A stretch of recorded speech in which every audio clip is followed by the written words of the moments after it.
नमस्कार दोस्तों। क्या आपने कभी सच में सोचा है कि ज़िंदगी अच्छी है? यह बात हम सच में मानते हैं या बस मानने की आदत पड़ गई है?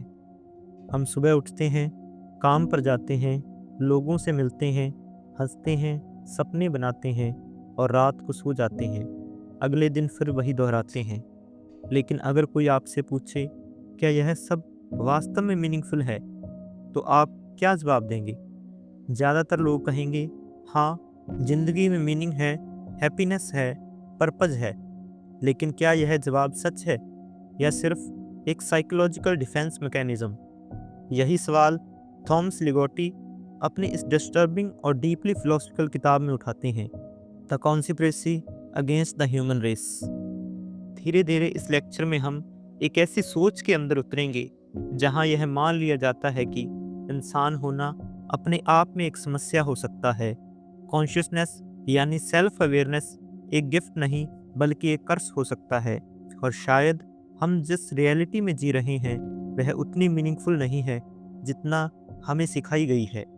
लेकिन शुरू करने से पहले एक और सवाल, क्या होगा अगर मैं आपसे कहूँ कि आपकी खुशी, आपके सपने, आपकी उम्मीदें सब एक इल्यूजन हो सकते हैं?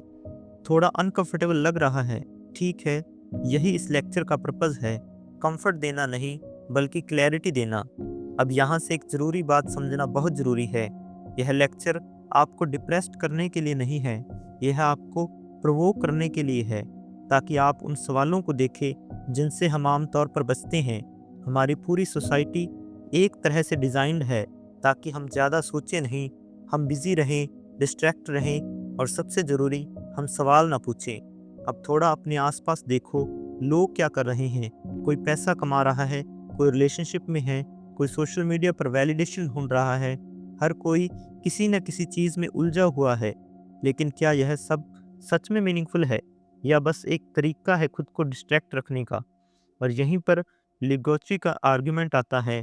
वे कहते हैं कि इंसान एक ऐसा जीव है जिसे अपनी एग्जिस्टेंस का अवेयरनेस है, और यही अवेयरनेस हमारी सबसे बड़ी ट्रेजेडी है। जानवर भी जीते हैं, लेकिन उन्हें ये नहीं पता कि वे जी रहे हैं। उन्हें ये नहीं पता कि एक दिन उन्हें मरना है, लेकिन इंसान वह जानता है, और यह नॉलेज उसे चैन से जीने नहीं देती। यहीं से शुरू होती है एक डीपर प्रॉब्लम। हम कॉन्शियस हैं, लेकिन हम इस कॉन्शियसनेस को हैंडल नहीं कर पाते। तो हम क्या करते हैं? हम इल्यूजन्स क्रिएट करते हैं, रिलीजन, होप, मीनिंग, पर्पस, ताकि हम इस अनकंफर्टेबल ट्रुथ से बच सकें। शायद लाइफ का कोई अल्टीमेट मीनिंग नहीं है। अब यहाँ एक छोटा सा पॉज लेते हैं और एक बहुत सिंपल ऑब्जर्वेशन करते हैं। जब भी आप अकेले होते हैं और आपके पास कोई डिस्ट्रैक्शन नहीं होता, तो क्या होता है? मन बेचैन होने लगता है। आप तुरंत फ़ोन उठाते हैं, म्यूज़िक चला लेते हैं, किसी से बात करने लगते हैं। क्यों? क्योंकि साइलेंस में आप खुद से मिलते हैं, और शायद आप खुद से मिलना नहीं चाहते। यही वो पॉइंट है जहाँ से यह लेक्चर धीरे धीरे आपको अंदर की तरफ ले जाएगा। लेकिन उससे पहले एक छोटी सी रिक्वेस्ट, अगर आपको ऐसे डीप फिलोसफिकल कंटेंट पसंद है तो चैनल को लाइक, शेयर और सब्सक्राइब जरूर करें, क्योंकि आगे जो होने वाला है वह आपकी सोच को पूरी तरह बदल सकता है। अब आगे बढ़ते हैं। आमतौर पर हम ये मानते हैं कि इंसान होना एक प्रिविलेज है। हम सोच सकते हैं, समझ सकते हैं, क्रिएट कर सकते हैं। लेकिन थॉमस इस पूरी अजम्पशन को चैलेंज करते हैं। वे कहते हैं इंसान होना एक्चुअली एक प्रॉब्लम है। अब यह सुनकर आपको अजीब लग सकता है, लेकिन चलो इसे स्टेप बाय स्टेप समझते हैं। कॉन्सेप्ट सिंपल है। इंसान एक ऐसा जीव है जो खुद को देख सकता है। मतलब आप सिर्फ जी नहीं रहे, आप जानते भी हैं कि आप जी रहे हैं। और यही सेल्फ अवेयरनेस एक डबल एजेड स्वॉर्ड है, एक दो धारी तलवार है। थॉमस का मानना है कि यह सेल्फ अवेयरनेस हमें एक ऐसी स्थिति में डाल देती है जहां हम परमानेंटली अनकंफर्टेबल रहते हैं, क्योंकि हमें पता है कि हम मरने वाले हैं। हमें पता है कि सफरिंग अनअवॉइडेबल है। हमें पता है कि कंट्रोल बहुत लिमिटेड है, और यह सब जानकर भी हमें जीते रहना पड़ता है। इसका मतलब ये है कि इंसान एक कॉन्ट्राडिक्शन है। हम जीना चाहते हैं, लेकिन हमें पता है कि इसका एंड दुखद है। हम मीनिंग ढूंढते हैं, लेकिन शायद कोई अल्टीमेट मीनिंग है ही नहीं। आपने नोटिस किया होगा, लोग हमेशा बिजी रहना चाहते हैं, क्योंकि जैसे ही वे रुकते हैं उन्हें अपनी रियलिटी दिखने लगती है। इसलिए Netflix, social media, endless scrolling, ये सब सिर्फ एंटरटेनमेंट नहीं, ये कॉपिंग मैकेनिज्म है। हमें यह समझना चाहिए कि यह जो हम नॉर्मल लाइफ जी रहे हैं वह शायद उतनी नेचुरल नहीं है जितनी लगती है। वह एक कंस्ट्रक्टेड सिस्टम है जो हमें अनकंफर्टेबल ट्रुथ से बचाता है। अब यहाँ एक और इंटरेस्टिंग पॉइंट आता है। अगर कॉन्शियसनेस इतनी प्रॉब्लमेटिक है तो एवोल्यूशन ने इसे डेवलप क्यों किया? क्या यह सच में सर्वाइवल के लिए ज़रूरी था या यह एक एक्सीडेंटल साइड इफ़ेक्ट है? थॉमस इस पॉसिबिलिटी की तरफ इशारा करते हैं कि कॉन्शियसनेस शायद एवोल्यूशन की मिस्टेक है, एक ऐसा फीचर जो हमें एडवांटेज देने की बजाय हमें एग्जिस्टेंशियल क्राइसिस में डाल देता है। और अगर यह सच है तो फिर एक अनकंफर्टेबल सवाल खड़ा होता है, क्या हम सच में प्रोग्रेस कर रहे हैं या बस अपनी सफरिंग को और कॉम्प्लेक्स बना रहे हैं? यही वह जगह है जहाँ से थॉमस की फिलॉसफी और भी डार्क होती जाती है, लेकिन अभी हम धीरे धीरे आगे बढ़ेंगे। अब हम उस फाउंडेशन को समझते हैं जिस पर उनकी पूरी फिलॉसफी खड़ी है, और वह है पेसिमिज्म, यानी निराशावाद। सबसे पहले एक बेसिक सवाल, जब आप पेसिमिज्म शब्द सुनते हैं तो आपके दिमाग में क्या आता है? शायद नेगेटिविटी, होपलेसनेस, डिप्रेशन, लाइफ को डार्क नज़र से देखना।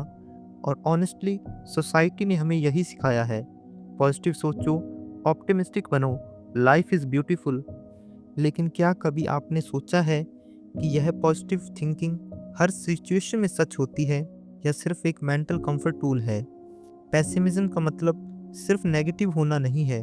फिलॉसफिकल सेंस में पेसिमिज्म का मतलब है रियलिटी को वैसे देखना जैसे वह है, न कि वैसे जैसा हम देखना चाहते हैं। थॉमस का मानना है कि हमारी सोसाइटी एक ऑप्टिमिज्म बायस पर बनी हुई है। मतलब हम सच को नहीं देखते, हम उस वर्जन को देखते हैं जो हमें कंफर्टेबल लगे। वे कहते हैं इंसान नेचुरली ट्रुथ सीकर नहीं है बल्कि कंफर्ट सीकर है। यह बात थोड़ी हार्श लग सकती है, लेकिन एक सिंपल एग्जाम्पल से देखते हैं।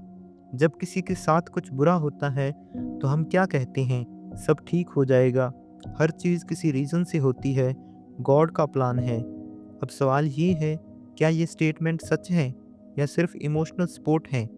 इसका मतलब ये है कि हम रियलिटी को फ़िल्टर करके देखते हैं। हम वो चीज़ें इग्नोर कर देते हैं जो अनकंफर्टेबल हों, और वही ऑप्टिमिज्म बायस है। आपने देखा होगा, लोग अपनी लाइफ की प्रॉब्लम्स को अक्सर मिनिमाइज करते हैं। सब ठीक है, मैं खुश हूँ, लेकिन अंदर से वो स्ट्रेस, एंजाइटी, डिससेटिस्फैक्शन फील करते हैं, क्योंकि उन्होंने खुद को कन्विंस कर लिया है कि सब ठीक है। और यही वो जगह है जहाँ पेसिमिज्म एक अलग रोल प्ले करता है। हमें यह समझना चाहिए कि पेसिमिज्म हमेशा नेगेटिविटी नहीं होता। कभी कभी पेसिमिज्म ऑनेस्टी होता है, एक ऐसी ऑनेस्टी जो इल्यूजन्स को तोड़ती है। अब यहाँ एक और डीपर लेयर आती है। थॉमस अकेले नहीं हैं जो पेसिमिज्म की बात करते हैं। उनसे पहले भी फिलोसफर्स रहे हैं जिन्होंने लाइफ को इसी लेंस से देखा, जैसे आर्थर शोपेनहावर। शोपेनहावर का इन्फ्लुएंस, शोपेनहावर का मानना था कि लाइफ फंडामेंटली सफरिंग है। उनके अनुसार हम डिज़ायर से ड्राइवन होते हैं, डिज़ायर पूरी होती है, थोड़ी देर की खुशी मिलती है, फिर नई डिज़ायर्स पैदा होती हैं, और ये साइकिल कभी ख़त्म नहीं होता। मतलब हम कभी परमानेंटली सेटिस्फाइड नहीं हो सकते, हम हमेशा कुछ न कुछ चाहते रहेंगे, और यही वांटिंग हमारी सफरिंग की जड़ है। अब सोचो, क्या आपने कभी नोटिस किया है कि जब आप कुछ अचीव करते हो तो थोड़ी देर के बाद वह एक्साइटमेंट ख़त्म हो जाती है और फिर आप कुछ नया चाहते हैं? ये एंडलेस लूप है। और थॉमस इस आइडिया को और आगे लेकर जाते हैं। वे कहते हैं ये सिर्फ डिज़ायर का इशू नहीं है, ये पूरी एग्जिस्टेंस का इशू है। थॉमस एक बहुत इम्पॉर्टेंट कंपैरिजन करते हैं ऑप्टिमिज्म और पेसिमिज्म का। ऑप्टिमिज्म आशावाद दृष्टिकोण और पेसिमिज्म निराशावाद दृष्टिकोण। ऑप्टिमिज्म कहता है लाइफ मीनिंगफुल है, हैप्पीनेस पॉसिबल है, फ्यूचर बेटर होगा। जबकि पेसिमिज्म क्या कहता है? कहता है लाइफ इनहेरेंटली सफरिंग है, हैप्पीनेस टेम्परेरी इल्यूजन है, फ्यूचर भी उसी साइकिल का एक हिस्सा है। और अब सवाल है, इनमें से कौन सा सही है? थॉमस का जवाब क्लियर है। ऑप्टिमिज्म एक कॉपिंग मैकेनिज्म है, पेसिमिज्म रियलिटी के करीब है। लेकिन यहाँ एक ट्विस्ट है, अगर पेसिमिज्म सच है तो फिर इंसान जीता क्यों है? क्यों हम सुसाइड नहीं कर लेते? ये सवाल बहुत क्रूशियल है और इसका आंसर थॉमस देते हैं। सेल्फ डिसेप्शन, खुद को धोखा देना। वे कहते हैं इंसान जीता इसीलिए है क्योंकि वह खुद को धोखा देता है। मतलब हम जानबूझकर कुछ चीज़ों को इग्नोर करते हैं, हम अपने दिमाग को डिस्ट्रैक्ट रखते हैं, हम इल्यूजन्स क्रिएट करते हैं, पर्पस, आइडेंटिटी, गोल्स, ताकि हम एग्जिस्टेंस को टॉलरेट कर सकें। एक इंसान जो रोज़ 9 to 5 जॉब करता है, वह खुद से कहता है मैं यह सब अपने फ्यूचर के लिए कर रहा हूँ।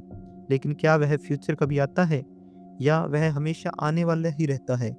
यही सेल्फ डिसेप्शन है।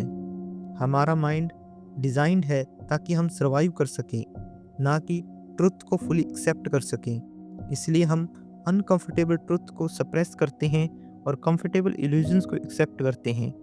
अब यहाँ एक सवाल उठता है, अगर हमें सच पता चल जाए तो क्या हम जी पाएंगे? थॉमस का इनडायरेक्टली आंसर है शायद नहीं।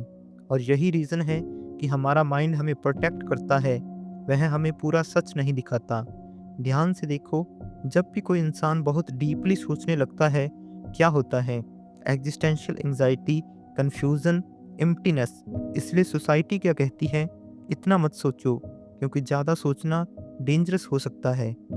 अर्थात पेसिमिज्म सिर्फ नेगेटिविटी नहीं है, यह रियलिटी को बिना फिल्टर के देखने की कोशिश है। ऑप्टिमिज्म एक कॉपिंग मैकेनिज्म हो सकता है, इंसान खुद को धोखा देकर जीता है। अब हम बात करते हैं कॉन्शियसनेस की। एक सीधा सवाल, आप अभी इस वक्त अवेयर हैं कि आप यह लेक्चर सुन रहे हैं, आपको पता है कि आप एग्जिस्ट करते हैं, लेकिन क्या आपने कभी सोचा है, अगर आपको यह अवेयरनेस ही ना होती तो क्या आपकी ज़िंदगी आसान होती? कॉन्शियसनेस का मतलब है खुद के होने का एहसास, अपने थॉट्स को ऑब्जर्व करना, अपने फ्यूचर और पास्ट के बारे में सोचना। मतलब आप सिर्फ जी नहीं रहे, आप अपनी ज़िंदगी को देख भी रहे हैं। थॉमस का कहना है कि यही कॉन्शियसनेस इंसान की सबसे बड़ी ट्रेजेडी है, क्योंकि इस अवेयरनेस के साथ आते हैं फियर, एंजाइटी, एग्जिस्टेंशियल थ्रेड। जानवरों को देखो, वे खाते हैं, सोते हैं और जीते हैं, लेकिन उन्हें ये नहीं पता कि वे मरने वाले हैं। उन्हें ये नहीं पता कि उनकी लाइफ का कोई अल्टीमेट मीनिंग है या नहीं। लेकिन इंसान, उसे सब पता है, और यही नॉलेज उसे डिस्टर्ब करती है। इसका मतलब ये है कि हम एक ऐसी स्थिति में फंसे हुए हैं जहां हम रियलिटी को समझ सकते हैं, लेकिन उसे एक्सेप्ट नहीं कर सकते।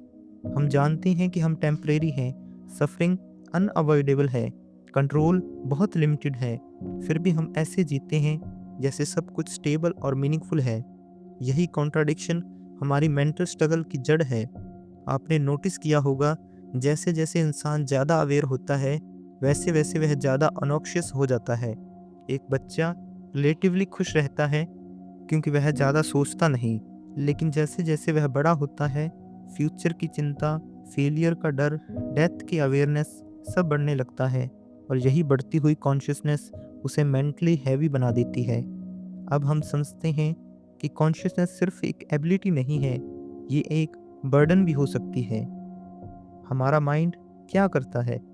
पास्ट को याद करता है, फ्यूचर को इमेजिन करता है, वर्स्ट केस सिनेरियोज बनाता है। मतलब हम एक्चुअल रियलिटी में कम रहते हैं और अपने थॉट्स में ज़्यादा रहते हैं, और यही थॉट्स हमारी सफरिंग्स क्रिएट करते हैं। अब सवाल है, क्या आपने कभी ऐसा फील किया है कि आपका माइंड ही आपका एनिमी बन गया हो? आप सोचते रह जाते हैं, क्या होगा अगर, मैंने ऐसा क्यों किया, अगर फ्यूचर खराब हो गया तो? यही है कॉन्शियसनेस का डार्क साइड। थॉमस यहाँ एक बहुत बोल्ड क्लेम करते हैं। वे कहते हैं नॉन एग्जिस्टेंस एग्जिस्टेंस से बेटर हो सकती है। ये सुनकर शौक लग सकता है, लेकिन उनका लॉजिक समझते हैं। अगर कोई एग्जिस्ट नहीं करता, उसे पेन फील नहीं होता, उसे फियर नहीं होता, उसे एंजाइटी नहीं होती, मतलब नो सफरिंग। लेकिन अगर कोई एग्जिस्ट करता है तो सफरिंग इनएविटेबल है। तो थॉमस के अनुसार एग्जिस्टेंस अपने आप में एक प्रॉब्लम है। अब एक इंटरेस्टिंग सवाल, अगर कॉन्शियसनेस इतनी प्रॉब्लमेटिक है तो एवोल्यूशन ने इसे डेवलप क्यों किया? पॉसिबल आंसर है, ये एक साइड इफ़ेक्ट है। जैसे एवोल्यूशन ने हमें इंटेलिजेंस दी ताकि हम सर्वाइव कर सकें, लेकिन उसी इंटेलिजेंस के साथ हम ओवरली अवेयर भी हो गए। और ये ओवर अवेयरनेस हमारे खिलाफ काम करने लगी। मतलब जो चीज़ें हमें स्ट्रॉन्ग बनानी थी वही हमें मेंटली कमज़ोर बना रही हैं। अब यहाँ से थॉमस एक मेटाफर इंट्रोड्यूस करते हैं जिसे वे आगे बहुत डीपली एक्सप्लोर करते हैं। हम पपेट्स हैं, मतलब हम सोचते हैं कि हम कंट्रोल में हैं, लेकिन शायद हम नहीं हैं। हमारे थॉट्स, डिज़ायर्स, एक्शंस, क्या यह सब सच में हमारे कंट्रोल में है या यह सब एक ऑटोमेटिक प्रोसेस है? अगर आप ध्यान से देखें तो बहुत सी चीज़ें बिना कंट्रोल के होती हैं। थॉट्स खुद आते हैं, इमोशंस खुद पैदा होते हैं, रिएक्शंस खुद निकलते हैं। तो फिर मैं कहाँ हूँ? यही सवाल धीरे धीरे हमें फ्री विल के इल्यूजन की तरफ ले जाएगा, जिसे हम आगे इस लेक्चर में एक्सप्लोर करेंगे। अगर कॉन्शियसनेस हमें सफरिंग दे रही है और अगर हम इसे कंट्रोल भी नहीं कर सकते, तो क्या हम ट्रैप्ड हैं? थॉमस का आंसर इम्प्लिसिट है कि हाँ, हम एक ऐसे कंडीशन में हैं जहां हम अवेयर भी हैं और पावरलेस भी। अर्थात कॉन्शियसनेस हमें रियलिटी का अवेयरनेस देती है, लेकिन यही अवेयरनेस सफरिंग का कारण बनती है। हम ओवरथिंकिंग करते हैं और खुद को डिस्टर्ब करते हैं। एग्जिस्टेंस खुद एक बर्डन हो सकती है। कंट्रोल शायद उतना नहीं है जितना हम मानते हैं।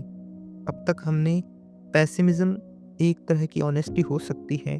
कॉन्शियसनेस हमें अवेयर तो बनाती है लेकिन उसी के साथ सफरिंग भी लाती है, ये सब समझा। अब हम उस सवाल पर आते हैं जो इस पूरी फिलॉसफी का केंद्र है। क्या सफरिंग एक एक्सीडेंट है या यह हमारी एग्जिस्टेंस का बेसिक फीचर है?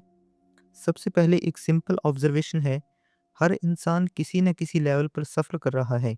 कोई फिजिकल पेन में है, कोई इमोशनल पेन में है, कोई मेंटल स्ट्रेस में है और कुछ लोग ऐसे भी हैं जो बाहर से ठीक लगते हैं लेकिन अंदर से खाली महसूस करते हैं। सफरिंग का मतलब सिर्फ दर्द नहीं है, यह एक ब्रॉडर एक्सपीरियंस है। डिससैटिस्फैक्शन, बेचैनी, अधूरापन, एंजाइटी, बोर्डम, मतलब सिर्फ दुख ही नहीं बल्कि कुछ मिसिंग है वाली फीलिंग भी सफरिंग है। थॉमस का मानना है सफरिंग कोई एक्सेप्शन नहीं है, यह डिफ़ॉल्ट स्टेट है। मतलब हम यह मानते हैं कि कभी कभी दुख आता है लेकिन ओवरऑल लाइफ ठीक है। लेकिन थॉमस कहते हैं असल में उल्टा है, लाइफ फंडामेंटली अनकंफर्टेबल है और बीच बीच में हमें थोड़ी राहत मिलती है। इसका मतलब ये है कि हमारा बेसलाइन ही डिससेटिस्फेक्शन है। हम हमेशा कुछ न कुछ चाहते हैं, ज़्यादा पैसा, बेहतर रिलेशनशिप, ज़्यादा रिस्पेक्ट, और जब हमें वह मिल भी जाता है तो थोड़ी देर बाद फिर खालीपन आ जाता है। यानी सेटिस्फेक्शन टेम्परेरी है लेकिन डिससेटिस्फेक्शन परमानेंट टेंडेंसी है। ध्यान से देखो, आप कितनी बार जेन्युइनली सेटिस्फाइड रहते हो और कितनी बार कुछ न कुछ कमी महसूस होती है। यह कुछ मिसिंग है वाली फीलिंग ऑलमोस्ट कांस्टेंट है। इसलिए लोग गोल सेट करते हैं, अचीवमेंट्स चेज़ करते हैं, वैलिडेशन ढूंढते हैं ताकि उन्हें लगे कि लाइफ मीनिंगफुल है। लेकिन क्या यह मीनिंग स्टेबल है या यह भी टेम्परेरी है? हम समझते हैं कि सफरिंग कोई बग नहीं है, ये सिस्टम का फीचर है। अब इसे एक साइकिल की तरह समझते हैं। डिज़ायर पैदा होती है, आप उसे अचीव करते हैं, थोड़ी खुशी मिलती है, फिर बोर्डम या नई डिज़ायर। यह लूप चलता रहता है। यह आइडिया पहले भी फिलोसफर्स ने बताया है, जैसे आर्थर शोपेनहावर। उन्होंने कहा था life swings between pain and boredom. मतलब या तो आप कुछ चाहते हो और परेशान हो, या फिर सब कुछ मिल गया है और बोर हो रहे हो। दोनों ही चीज़ें में पीस नहीं है। अब पेन वर्सेस प्लेजर की ऑब्जर्वेशन को समझते हैं। पेन और प्लेजर इक्वल नहीं है।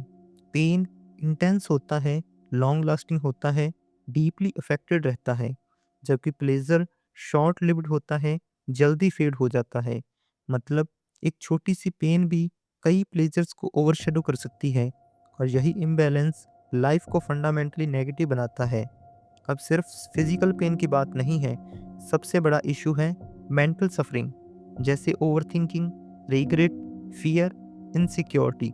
आप फिजिकली सेफ हो सकते हो लेकिन मेंटली डिस्टर्ब्ड भी हो सकते हो, और यही मॉडर्न लाइफ की रियलिटी है। लोग बाहर से ठीक दिखते हैं लेकिन अंदर से टूटे हुए होते हैं। Mask off normalcy. अब एक इंटरेस्टिंग चीज़ है, हम सब एक मास्क पहनते हैं। हम दिखाते हैं मैं ठीक हूँ, मैं खुश हूँ, लेकिन अंदर कन्फ्यूज़न है, एंग्जाइटी है, एम्प्टीनेस है, क्योंकि सोसाइटी हमें सिखाती है स्ट्रॉन्ग दिखो, नेगेटिव मत सोचो, लेकिन क्या यह ऑनेस्टी है या एक कलेक्टिव डिनायल? सफरिंग से बचने की कोशिश। अब सवाल है, अगर सफरिंग इतनी कॉमन है तो हम क्या करते हैं? हम एस्केप करते हैं। Entertainment, relationships, work, goals. हम खुद को बिजी रखते हैं ताकि हमें सोचने का टाइम ना मिले। लेकिन क्या यह सोल्यूशन है या सिर्फ डिस्ट्रैक्शन? थॉमस का जवाब क्लियर है, ये सोल्यूशन नहीं है, यह अवॉइडेंस है। अगर सफरिंग हमारी नेचर में ही है तो क्या हम इससे कभी एस्केप कर सकते हैं? यह सवाल इस लेक्चर की सबसे हैवी सवालों में से एक है, और थॉमस का आंसर ऑप्टिमिस्टिक नहीं है। वे सुजेस्ट करते हैं शायद सफरिंग अनअवॉइडेबल है। अगर सफरिंग अनअवॉइडेबल है और एग्जिस्टेंस ही उसका सोर्स है, तो फिर एक रेडिकल कंक्लूजन निकलता है, एग्जिस्टेंस इटसेल्फ इज प्रॉब्लमेटिक। यही थॉट आगे चलकर एंटी नेटलिज्म की तरफ ले जाएगा, जहां यह सवाल उठता है, क्या नए लोगों को इस सफरिंग में लाना सही है? लेकिन वहां पहुंचने से पहले हमें एक और इल्यूजन समझना होगा, हैप्पीनेस का इल्यूजन। क्या हैप्पीनेस सच में रियल है या यह सिर्फ रिलीफ है सफरिंग से? क्या हम जेन्युइनली हैप्पी होते हैं या बस दुख से थोड़ी देर के लिए दूर होते हैं?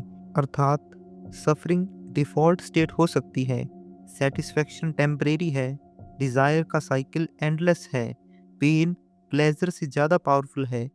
हम डिस्ट्रैक्शन से सफरिंग को अवॉइड करते हैं।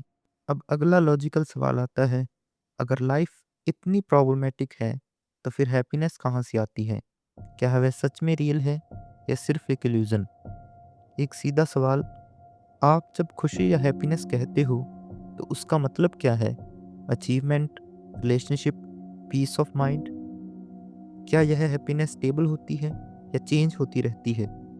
हैप्पीनेस को हम अक्सर एक पॉजिटिव स्टेट मानते हैं, जैसे सब कुछ ठीक है, सब कंप्लीट है। लेकिन एक अल्टरनेटिव वे भी है इसे देखने का, हैप्पीनेस यानी सफरिंग का टेम्परेरी एब्सेंस। मतलब आप खुश तब नहीं होते जब सब परफेक्ट हो, आप खुश तब होते हैं जब प्रॉब्लम थोड़ी देर के लिए गायब हो जाती है। थॉमस के अनुसार हैप्पीनेस कोई इंडिपेंडेंट रियलिटी नहीं है, यह बस रिलीफ है।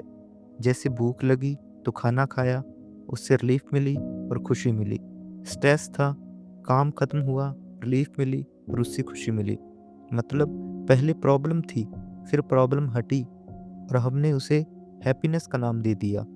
इसका मतलब ये है कि अगर सफरिंग न हो तो हैप्पीनेस का कंसेप्ट भी नहीं रहेगा। यानी हैप्पीनेस डिपेंडेंट है सफरिंग पर, और यही आइडिया इसे अनस्टेबल बनाता है। आपने नोटिस किया होगा, जो चीज़ आज आपको खुश करती है कल वही नॉर्मल लगने लगती है। नया फ़ोन लिया, एक्साइटमेंट होती है, कुछ दिन बाद सब नॉर्मल। प्रमोशन मिला, खुशी हुई, कुछ समय बाद फिर डिससेटिस्फैक्शन। ये एक अडेप्टेशन है, और यही दिखाता है कि हैप्पीनेस टिकाऊ नहीं है।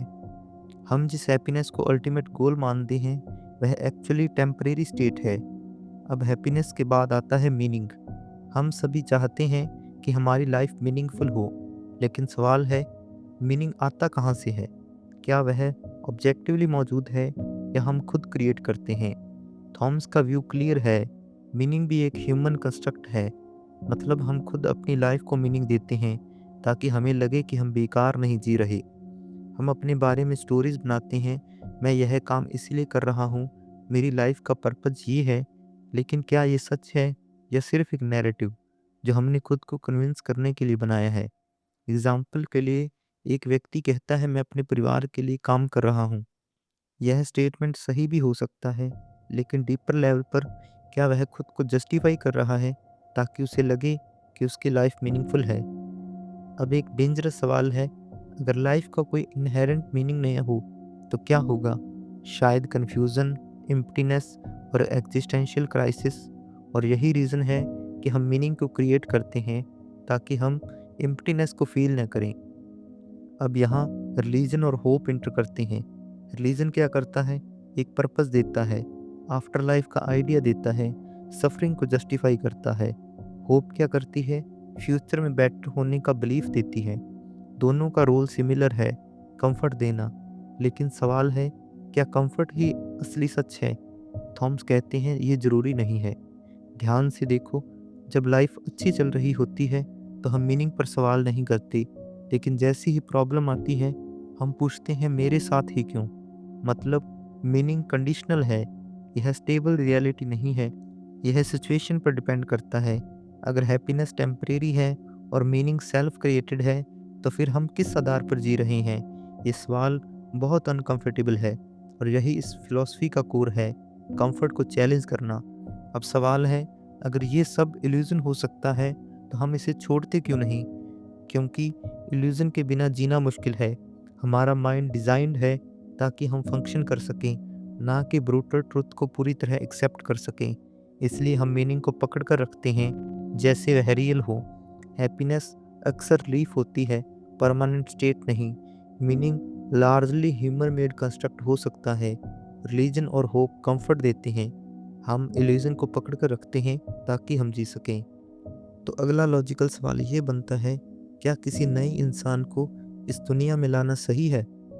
एंटी नेटलिज्म। एंटी नेटलिज्म एक फिलोसफिकल पोजीशन है जो कहती है कि नए जीवन को जन्म देना नैतिक रूप से गलत हो सकता है। ये सुनते ही दिमाग में रेजिस्टेंस आता है क्योंकि हमारी सोसाइटी ने हमें सिखाया है लाइफ एक गिफ्ट है, बच्चों का जन्म खुशी की बात है, एग्जिस्टेंस वैल्यूएबल है। लेकिन यहाँ पर्सपेक्टिव उल्टा हो जाता है। एंटीनेटलिज्म का कोर आइडिया है, अगर एग्जिस्टेंस में सफरिंग है तो किसी को बिना उसकी कंसेंट के इस सफरिंग में लाना क्वेश्चनेबल है।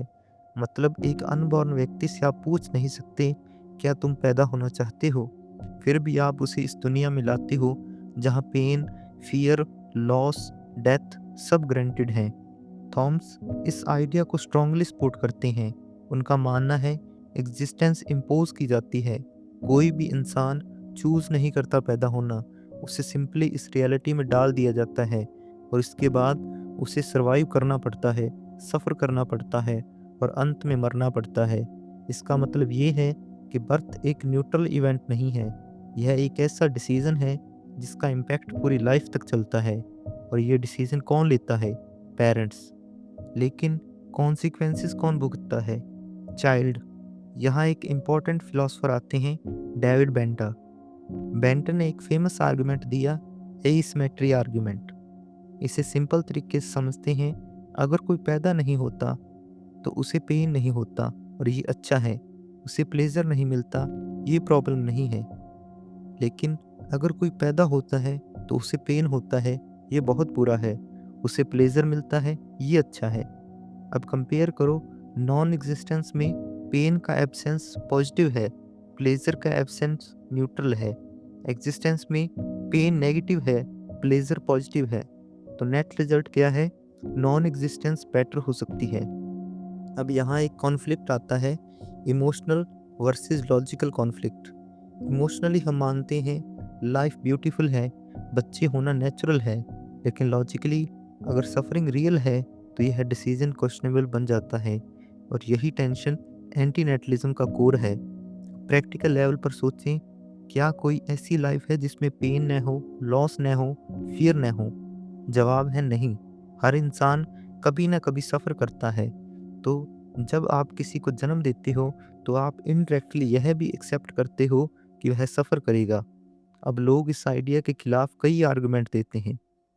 जैसे पहला है, लेकिन लाइफ में खुशी भी तो है, सही है, लेकिन क्वेश्चन ये है, क्या वह खुशी सफरिंग को जस्टिफाई करती है? दूसरा आर्गुमेंट है, अगर सब ऐसा सोचें तो ह्यूमैनिटी खत्म हो जाएगी। ये भी सही है, लेकिन एंटी नेटलिज्म का फोकस सर्वाइवल नहीं है, एथिक्स है। मतलब सवाल ये नहीं कि ह्यूमैनिटी रहेगी या नहीं, सवाल ये है कि सफरिंग को कंटिन्यू करना सही है या नहीं। अगला आर्गुमेंट है, मैं खुश हूँ तो लाइफ अच्छी है। ये पर्सनल एक्सपीरियंस है, लेकिन क्या हर इंसान का एक्सपीरियंस ऐसा होता है? यहाँ फिर से वही चीज़ आती है, ऑप्टिमिज्म बायस। हम अपने अच्छे एक्सपीरियंस को ज़्यादा वेट देते हैं और पेन को मिनिमाइज करते हैं, क्योंकि यही हमें जीने में मदद करता है। अगर आपको पहले से पता हो कि आपकी लाइफ में दर्द होगा, लॉस होगा, एंजाइटी होगी और अंत में डेथ होगी, तो क्या आप चूज़ करते पैदा होना? इसका ऑनेस्ट आंसर देना आसान नहीं, और यही एंटी नेटलिज्म का पावर है। यह आपको फोर्स्ड क्लैरिटी देता है। थॉम्स के लिए एंटीनेटलिज्म सिर्फ एथिक्स नहीं है, यह उनकी पूरी फिलॉसफी का लॉजिकल एक्सटेंशन है। अगर कॉन्शियसनेस प्रॉब्लमेटिक है, सफरिंग अनअवॉइडेबल है और मीनिंग कंस्ट्रक्टेड है, तो एग्जिस्टेंस को कंटिन्यू करना एक तरह का रिपीटेशन है प्रॉब्लम का। अर्थात एंटीनेटलिज्म एग्जिस्टेंस को क्वेश्चन करता है। बर्थ एक इम्पोज्ड कंडीशन हो सकती है, सफरिंग अनएवॉइडेबल है, नॉन एग्जिस्टेंस लॉजिकली प्रेफरेबल हो सकती है, इमोशनल और लॉजिकल व्यूज़ में कॉन्फ्लिक्ट है। अब तक हमने जो समझा वह धीरे धीरे हमें एक बहुत अनयूजुअल डायरेक्शन में ले जा रहा है। और सवाल ये है, अगर रियलिटी इतनी अनकंफर्टेबल है तो हम उसे डायरेक्टली क्यों नहीं देख पाते? और यहीं पर थॉमस लिबर्टी एक अलग रास्ता लेते हैं, हॉरर। हम आम तौर पर हॉरर को समझते हैं डरावनी कहानियाँ, गोस्ट्स, सुपरनैचुरल चीज़ें, लेकिन थॉमस के लिए हॉरर कुछ और है। हॉरर सिर्फ डराने के लिए नहीं होता, हॉरर होता है रियलिटी का डिस्टॉर्टेड रिफ्लेक्शन। मतलब यह हमें इनडायरेक्टली वो दिखाता है जो हम सीधे एक्सेप्ट नहीं कर सकते। थॉमस का मानना है हॉरर स्टोरीज हमें उस सच्चाई के करीब ले जाती हैं जिससे हम नॉर्मली बचते हैं, जैसे कंट्रोल का इल्यूजन टूटना, आइडेंटिटी का डिसॉल्व होना, एग्जिस्टेंस का मीनिंगलेस लगना। ये सब थीम्स हॉरर में बार बार आते हैं। इसका मतलब ये है कि हॉरर एक साइकोलॉजिकल मिरर है। जब हम हॉरर देखते हैं तो हम सिर्फ डरते नहीं हैं, हम एक डीपर डिस्कम्फर्ट फील करते हैं, क्योंकि कहीं ना कहीं वह चीज़ें हमें रियल लगती हैं। एक सिंपल ऑब्जर्वेशन, कुछ हॉरर सीन्स हमें ज़्यादा डिस्टर्ब करते हैं बजाय सिंपल वायलेंस के, क्योंकि वह हमारी रियलिटी को चैलेंज करते हैं। जैसे मैं कंट्रोल में नहीं हूँ, मैं जो हूँ वह स्टेबल नहीं है, रियलिटी वैसी नहीं है जैसी दिखती है। ये थॉट्स इनहेरेंटली डिस्टर्बिंग हैं।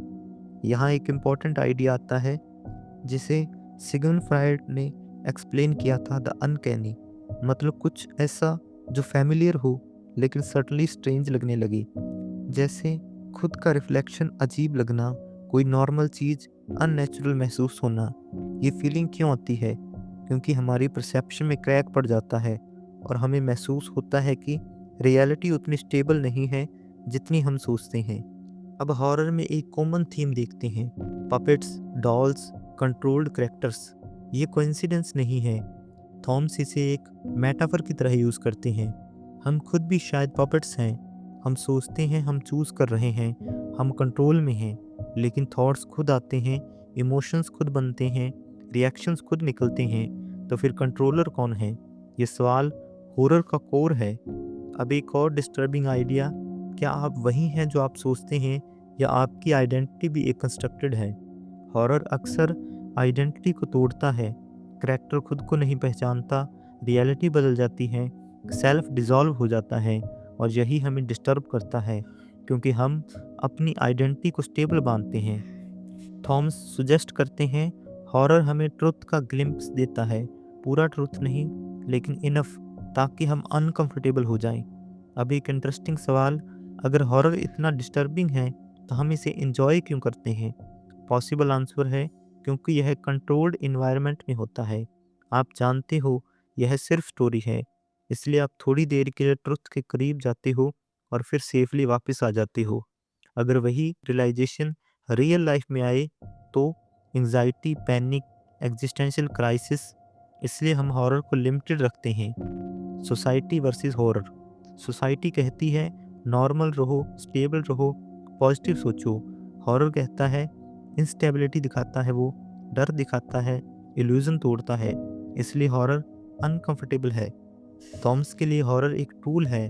वह हमें यह दिखाना चाहते हैं कि रियल हॉरर गोस्ट्स नहीं है, रियल हॉरर एग्जिस्टेंस इटसेल्फ हो सकती है। यह स्टेटमेंट एक्सट्रीम लग सकता है, लेकिन उनके पूरे आर्गुमेंट को देखें तो यह कांस्टेंट है।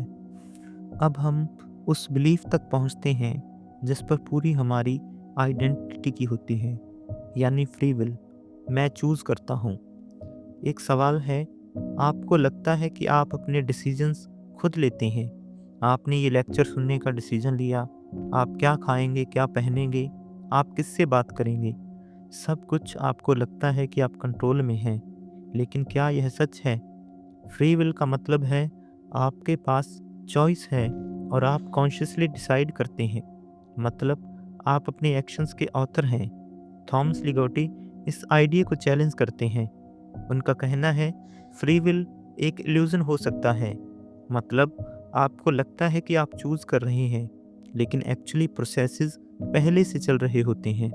इसका मतलब ये है कि आपके थॉट्स, डिज़ायर्स, डिसीजंस शायद आपके कंट्रोल में नहीं हैं। ये अराइज होते हैं आपकी बायोलॉजी से, आपकी अपब्रिंगिंग से, आपके पास्ट एक्सपीरियंसेस से, और आप बस उन्हें ऑब्जर्व करते हैं। अगला थॉट जो आपके माइंड में आएगा, क्या आप उसे कंट्रोल कर सकते हो? आप डिसाइड कर सकते हो कि एग्जैक्टली कौन सा थॉट आए? नहीं, थॉट्स अपने आप आता है और उसके बाद आप उसे अपना मान लेते हैं। जब आप कोई डिसीजन लेते हो तो क्या होता है? आपको लगता है कि मैंने डिसाइड किया, लेकिन एक्चुअली कुछ प्रेफरेंसेस पहले से थी, कुछ परिस्थितियाँ थी, कुछ इमोशन एक्टिव थे, और इन सब का रिजल्ट था डिसीजन। मतलब डिसीजन एक प्रोसेस का आउटकम है, ना कि एक इंडिपेंडेंट चॉइस। यहाँ फिर से वही मेटाफर आता है, पपेट। अगर आपके थॉट्स और एक्शंस प्री डिटरमाइंड प्रोसेसेस से आते हैं, तो आप कितने फ्री हो? क्या आप पपेट नहीं हो जिसके स्ट्रिंग्स अनसीन फैक्टर्स के हाथ में है? अब एक इम्पॉर्टेंट क्वेश्चन, अगर फ्री विल इल्यूजन है तो रिस्पॉन्सिबिलिटी का क्या? क्या कोई इंसान अपने एक्शंस के लिए रिस्पॉन्सिबल है? यह तो बहुत कॉम्प्लेक्स इशू है, लेकिन थॉम्स का फोकस यहाँ मॉरलिटी नहीं है। वे सिर्फ यह दिखाना चाहते हैं कि कंट्रोल उतना नहीं है जितना हम मानते हैं। मॉडर्न न्यूरोसाइंस भी यह सुजेस्ट करती है कि डिसीजन पहले ब्रेन में इनिशिएट होता है और कॉन्शियस अवेयरनेस बाद में आती है। मतलब आप डिसाइड करने से पहले ही डिसीजन प्रोसेस शुरू हो चुका होता है। आपको बस लगता है कि आपने चूज़ किया। अब सोचो, अगर थॉट्स आपके कंट्रोल में नहीं, डिज़ायर आपके कंट्रोल में नहीं, डिसीजंस भी फुली आपके कंट्रोल में नहीं, तो आप क्या हो? क्या सच में आप एक इंडिपेंडेंट एंटिटी हो या प्रोसेसेस का कलेक्शन? ये सवाल अनसेटलिंग है, और यही इस चैप्टर का कोर है, सेल्फ की स्टेबिलिटी पर डाउट। अगर फ्री विल इल्यूजन है तो आपकी अचीवमेंट्स, आपके फेलियर्स दोनों ही पूरी तरह आपके नहीं हैं। ये थॉट ईगो के लिए अनकंफर्टेबल है, क्योंकि हम अपनी आइडेंटिटी को कंट्रोल और चॉइस पर बेस करते हैं। अब प्रैक्टिकल लेवल पर अगर फ्री विल लिमिटेड है तो गिल्ट का क्या मतलब है? प्राइड का क्या मतलब है? क्या हम अननेसेसरली खुद को जज करते हैं या दूसरों को? यह पर्सपेक्टिव चेंज कर सकता है कि आप खुद को और दूसरों को कैसे देखते हैं। थॉम्स के लिए ये सिर्फ फिलोसफिकल डिबेट नहीं है, ये एक एग्जिस्टेंशियल इंसाइट है।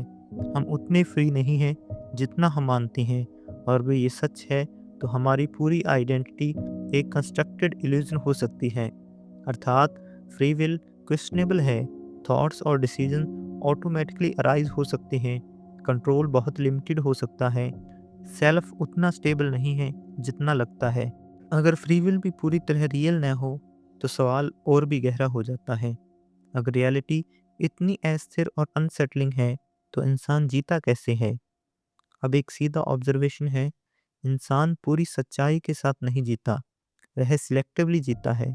कुछ चीज़ों को एक्सेप्ट करता है, कुछ चीज़ों को इग्नोर करता है, और यही प्रोसेस है सेल्फ डिसेप्शन। सेल्फ डिसेप्शन का मतलब है आप खुद को एक ऐसी कहानी बताते हो जो पूरी तरह सच नहीं होती, लेकिन आपको जीने में मदद करती है। थॉमस के अनुसार सेल्फ डिसेप्शन सर्वाइवल के लिए ज़रूरी है। मतलब अगर हम पूरी रियलिटी को बिना फिल्टर के देख लें तो शायद हम फंक्शन नहीं कर पाएंगे। इसलिए हम अपने माइंड को प्रोटेक्ट करते हैं। इट मीन्स ट्रुथ से ज़्यादा इम्पोर्टेंट है फंक्शन करना। हम ऐसे बिलीफ्स रखते हैं जो हमें स्टेबल रखें, ना कि जो पूरी तरह एक्यूरेट हों। अब यहाँ आता है रिलीजन। रिलीजन क्या करता है? लाइफ को पर्पस देता है, सफरिंग को मीनिंग देता है, डेथ के बाद भी होप देता है। मतलब यह एक स्ट्रक्चर्ड सिस्टम है जो अनसर्टनिटी को कम करता है। एग्जाम्पल के लिए, अगर कोई सफ़र कर रहा है तो रिलीजन कह सकता है ये एक टेस्ट है, इसका रिवार्ड मिलेगा, ये सब गॉड का प्लान है। अब सवाल है, क्या यह स्टेटमेंट ऑब्जेक्टिवली ट्रू है या एक साइकोलॉजिकल सपोर्ट? थॉम्स का इंक्लिनेशन क्लियर है, यह कंफर्ट स्ट्रक्चर्स हैं। अब रिलीजन के साथ जुड़ता हुआ कंसेप्ट है होप, यानी आशा। होप क्या कहती है? फ्यूचर बेहतर होगा, प्रॉब्लम्स खत्म होती हैं, चीज़ें ठीक हो जाएंगी। अब सवाल है, क्या ये गारंटी है? नहीं, लेकिन फिर भी हम होप रखते हैं। क्यों? क्योंकि होप के बिना जीना मुश्किल है। अब यहाँ एक कोर कॉन्फ्लिक्ट आता है, ट्रुथ वर्सेस कंफर्ट। ट्रुथ क्या हो सकता है? लाइफ अनसर्टन है, सफरिंग अनअवॉइडेबल है, कोई गारंटी नहीं है। कंफर्ट क्या कहता है? सब ठीक हो जाएगा, लाइफ मीनिंगफुल है, फ्यूचर बेटर होगा। अब इंसान क्या चूज करता है? अक्सर कंफर्ट। ध्यान से देखो, जब कोई व्यक्ति मुश्किल सिचुएशन में होता है तो वह क्या पकड़ता है? Faith, hope, belief. क्यों? क्योंकि यह उसे मेंटली कोलैप्स होने से बचाते हैं। अब एक इंटरेस्टिंग पॉइंट, यह सिर्फ इंडिविजुअल लेवल पर नहीं होता, यह कलेक्टिव लेवल पर होता है। पूरी सोसाइटी कुछ शेयर्ड बिलीफ्स पर खड़ी होती है। सक्सेस इंपॉर्टेंट है, लाइफ मीनिंगफुल है, प्रोग्रेस हो रहा है, लेकिन क्या यह यूनिवर्सली ट्रू है या यह शेयर्ड नैरेटिव है जो सिस्टम को स्टेबल रखते हैं? एक पॉपुलर आइडिया है, fake it till you make it. मतलब पहले बिलीव करो, फिर वह रियलिटी बन जाएगी। लेकिन यहाँ एक ट्विस्ट है, क्या हम ऑलरेडी यह नहीं कर रहे? हम मीनिंग बिलीव करते हैं ताकि लाइफ मीनिंगफुल लगे। अगर सेल्फ डिसेप्शन इतना कॉमन है तो ये एक सवाल उठता है, क्या हमारी पूरी लाइफ एक कंस्ट्रक्टेड इल्यूजन हो सकती है? यह एक्सट्रीम लग सकता है, लेकिन थॉम्स का डायरेक्शन यही है। वह हमें यह दिखाना चाहते हैं कि हम जितना सोचते हैं उससे ज़्यादा हम खुद को कन्विंस कर रहे होते हैं। अब एक इम्पॉर्टेंट सवाल, अगर यह सब इल्यूजन हो सकता है तो हम इसे छोड़ क्यों नहीं देते? क्योंकि इल्यूजन्स के बिना इंस्टेबिलिटी बढ़ जाएगी। ज़रा सोचो, आप सडनली रियलाइज़ करो कि कोई अल्टीमेट मीनिंग नहीं है, कोई गारंटी नहीं है, कंट्रोल लिमिटेड है, तो क्या आप नॉर्मल तरीके से फंक्शन कर पाओगे? शायद नहीं। इसलिए माइंड बैलेंस बनाए रखता है, थोड़ा ट्रुथ, थोड़ा इल्यूजन। थॉमस का मेन पॉइंट यही है, हम सच में ट्रुथ के साथ नहीं जीते, हम ट्रुथ और इल्यूजन के बीच बैलेंस बनाकर जीते हैं, और यह बैलेंस ही हमें फंक्शनल बनाता है। अब अगला लॉजिकल सवाल आता है, एस्केप। क्या इस पूरी कंडीशन से बाहर निकला जा सकता है? पहला सवाल, एस्केप का मतलब क्या है? क्या इसका मतलब सफरिंग ख़त्म करना है, या रियलिटी को एक्सेप्ट करना, या खुद को बदलना? थॉम्स के कॉन्टेक्स्ट में एस्केप का मतलब है इस एग्जिस्टेंशियल ट्रैप से निकलना। लेकिन क्या ये पॉसिबल है? एस्केप का बेसिक आइडिया है, आप उस सिस्टम से बाहर निकल जाओ जो आपको परेशान कर रहा है। लेकिन यहाँ प्रॉब्लम ये है कि आप खुद उसी सिस्टम का हिस्सा हो। मतलब आप सिस्टम से अलग नहीं हो सकते, क्योंकि आप उसी से बने हो। थॉमस का व्यू काफ़ी स्टार्क है। ट्रू एस्केप शायद पॉसिबल नहीं है, क्योंकि आप कॉन्शियस हैं, आप एग्जिस्ट करते हैं, और आप इस रियलिटी में एम्बेडेड हो। इन तीनों को आप इजीली रिमूव नहीं कर सकते। इसका मतलब ये है कि आप इस कंडीशन को पूरी तरह छोड़ नहीं सकते। आप अपने थॉट्स से भाग नहीं सकते, अपनी अवेयरनेस से बच नहीं सकते, अपनी एग्जिस्टेंस से बाहर नहीं जा सकते। तो फिर क्या बचता है? अगर कंप्लीट एस्केप पॉसिबल नहीं, तो क्या कोई पार्शियल एस्केप है? हाँ, लेकिन वो परमानेंट नहीं है। एग्जाम्पल के लिए, distraction, meditation, creative expression, deep focus. In moments में आप थोड़ी देर के लिए अपने थॉट से दूर हो जाते हो और आपको रिलीफ मिलता है, लेकिन ये परमानेंट नहीं है। अब एक और अप्रोच है, एक्सेप्टेंस। मतलब आप रियलिटी को चेंज करने की कोशिश ना करें, बल्कि उसे एक्सेप्ट करें। लेकिन यहाँ भी एक प्रॉब्लम है कि आप सच में उस रियलिटी को एक्सेप्ट कर सकते हो जो फंडामेंटली अनकंफर्टेबल हो, या एक्सेप्टेंस भी एक कॉपिंग मैकेनिज्म है? ये सवाल बहुत ओपन रहता है। Awareness versus functions. अब एक इंटरेस्टिंग कॉन्फ्लिक्ट है। पहला ऑप्शन है फुल अवेयरनेस, आप पूरी रियलिटी को देखो, suffering, meaninglessness, lack of control, और इसका रिजल्ट क्या होगा? क्लैरिटी, लेकिन साथ में डिस्ट्रेस। दूसरा ऑप्शन है लिमिटेड अवेयरनेस, आप कुछ चीज़ें इग्नोर करो, रिजल्ट होगा स्टेबिलिटी, लेकिन इल्यूजन। तो इंसान क्या करता है? एक बैलेंस बनाता है। थॉमस के अनुसार हम एक कॉन्ट्राडिक्शन के साथ जीते हैं। हम जानते हैं कि लाइफ अनस्टेबल है, लेकिन हम बिहेव करते हैं जैसे लाइफ मीनिंगफुल हो। ये कॉन्ट्राडिक्शन ही हमारी नॉर्मल कंडीशन है। अब यहाँ एक एक्सट्रीम थॉट है, अगर ट्रू एस्केप सिर्फ नॉन एग्जिस्टेंस में हो तो ये वही डायरेक्शन है जहाँ एंटी नेटलिज्म लीड करता है। लेकिन थॉम्स यहाँ कोई डायरेक्ट प्रिस्क्रिप्शन नहीं देते, वह सिर्फ यह दिखाते हैं कि एग्जिस्टेंस इनहेरेंटली प्रॉब्लमेटिक है।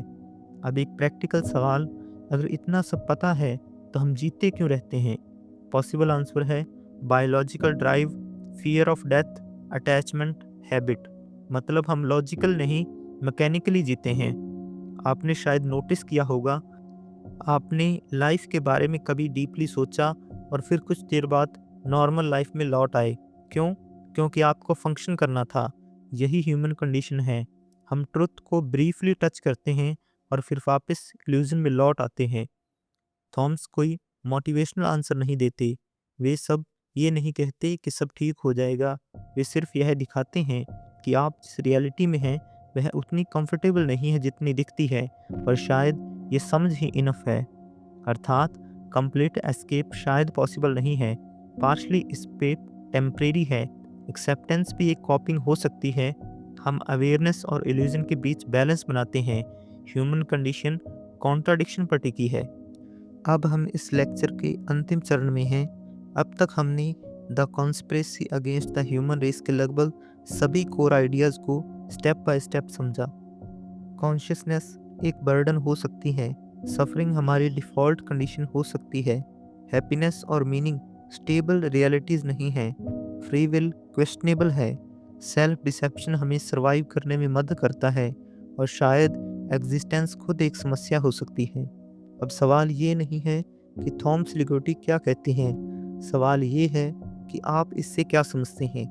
सबसे पहले, ये फ़िलॉसफ़ी आपको कंफर्ट नहीं देती, ये आपको मोटिवेट नहीं करती, ये आपको ये नहीं कहती कि लाइफ ब्यूटीफुल है, सब ठीक हो जाएगा, लेकिन ये आपको रोकती है और कहती है, सच को देखो, चाहे वह अनकंफर्टेबल ही क्यों ना हो।